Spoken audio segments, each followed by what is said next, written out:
I guess we've been discussing this topic privately for, I don't know, a number of months now. It just takes me back to the video that I made last year on dating avoidant women, right? Mhm.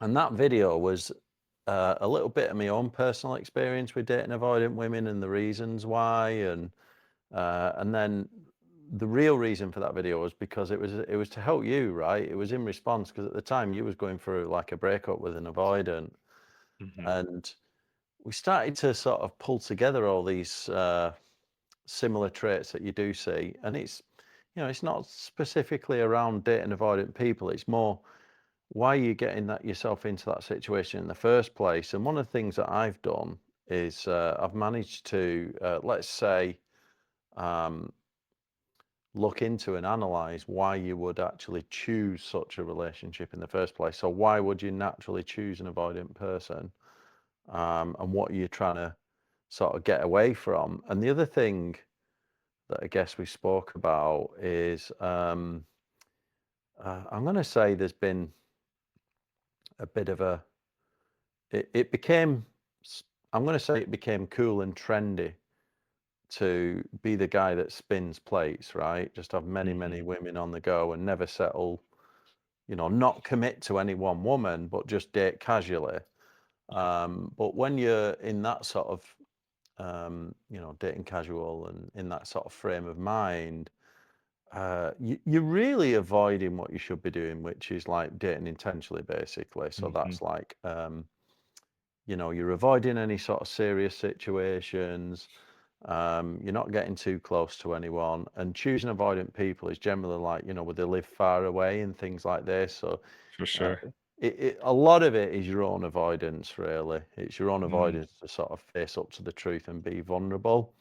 So, to me, um, dating intentionally is, yeah, having, let's say, some boundaries and standards, but also being prepared to risk your own vulnerability, which is, Mm.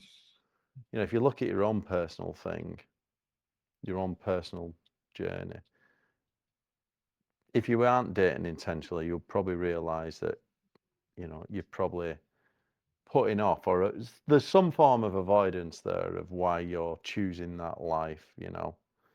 And Yeah. I think you put it perfectly, like, you attract who you are, so if you're attracting avoidant women, that means there's an avoidant part of you that's being put at the forefront, and that's exactly what it was for me. I know, like, I was like, I didn't wanna get too close to people, I didn't wanna have to show them real sides of myself, and so it mm, was easier to date somebody that I knew nothing long term was going to happen, or where mm, there was, potential where maybe something would happen, but it wouldn't be for years. I know that was something, a pattern you and I both had, is that we date a girl that potentially could be long term, but it would have to be like a 3, 4 year investment before uh, it even could be that 10. talk would happen. Exactly. Exactly. And I remember Yeah. you telling me, Joel or Andy, you're like, Joel, if you don't like fix this, like, you might be like chasing this girl for 10 years and then she might break you. Just walk away. I'm like, shoot. Yeah, like I said in the avoidant video, if you date someone like that and they're super avoidant, and let's say like in your case, I think you had what, maybe a 2 or a 3 hour flight to sort of connect you two or something, or a drive. Was she Mhm. 2 hours away? Two Um, hours. Yeah. so you could do that for years, right? And I mean Mhm. like 2, 3 years doing that. And the progression of that, and I do believe, as a guy, you shouldn't be chasing a relationship or anything like that. It's better if the woman does it, moves it along because it's quite feminine. But if you're in a scenario where you see this girl once a month and, she's 2 hours away or 3 hours away, and it keeps going, you could do that for like fucking years, absolutely Yeah. years before you actually, um, Even have the talk, even have yeah, the well, discussion. whether you need the talk, but it just becomes Groundhog Day, right? Yeah. And eventually, we've got goals in our lives. We have to get somewhere, and Mhm. you're just not making any sort of personal development or any profession, and that's one form of avoidance. Another one, which is more related to casual dating and plate spinning, is like what you'll probably see in expat dating, you know, when you do the cold approach, Mhm. right? Your I would presume that your whole uh, core offering there is to improve people's social skills so they can meet women, right? Exactly.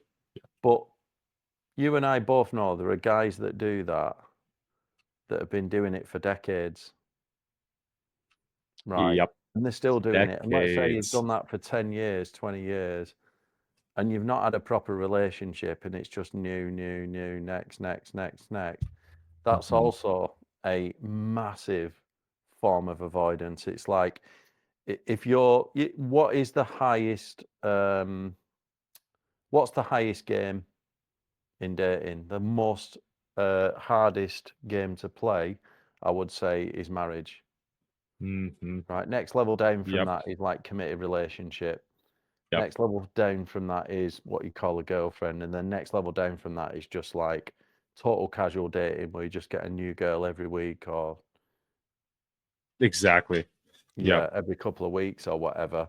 And to me, that is still avoid because like if all you do is get good at attraction, right? How are you ever going to get relationship skills? Or you're still avoiding creating something meaningful. You know what I mean? And Yeah.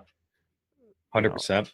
yeah. That's I recently got in a committed relationship, and there were so many things that I had to face about myself that I couldn't even like even comprehend when I was spinning Mm, plates, because it's like, okay, you don't have to have difficult conversations. You don't have to, again, show them your full side of yourself. Like, they don't spend that much time with you if you're just having casual dates. But once you mm, actually get into a relationship, those parts of yourself that I think many of us have turned off to, like, yeah, I don't want this part of me I don't find attractive. This part of me I don't want to show to people. That's going to come mm, out. If you're spending enough time with somebody, they're going to see those sides of you. And so I think, to your points, like, relationships, long-term relationships, you have to kind of start to let go of that avoidant behavior and mm. learn how to be vulnerable, learn how to be open. And of course, those words get thrown around a bunch, but it's really true.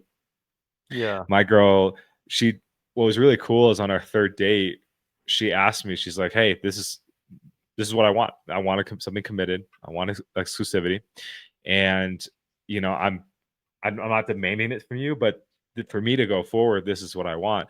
And I was like, "Oh, Mm. perfect. Like, that's what I want too. Let's give it a shot." Right? Isn't that refreshing though, right? To have a girl that's just direct like that. I mean, obviously you've put the work in, you got the 3 dates out of the way. I do believe there's something special about the third date, isn't there? Hmm. Right, but you got that out of the way, and then she was just straight out and honest with you, and I think that's really good. I mean, um, the wo- it's either one extreme or the other. With an avoidant, you never have that fucking chat, right? And Bro. sorry, I shouldn't swear. I don't know if No, it's we're past um, 5 minutes. You can swear. all right, okay.